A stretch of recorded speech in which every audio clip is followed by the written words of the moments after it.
দেশের সকল দল মত চিন্তা দর্শনের মানুষ মাজলুম ফিলিস্তিনি এবং মাজলুম গাজার মানুষের পাশে আছে, সহাবস্থান করছে।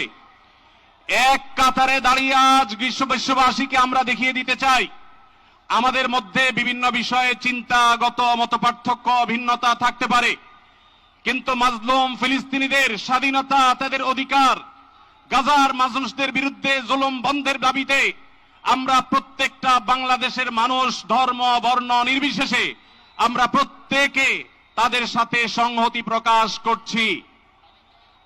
সম্মানিত ভাইরা, আমি দূর দূরান্তে অবস্থানরত ভাইদেরকে বিনীতভাবে আরজ করছি, আপনারা আপনাদের আশেপাশে কেউ অসুস্থ হলে তাদেরকে পানি দিন, বসতে দিন, চাপাচাপি ধাক্কাধাক্কি করবেন না।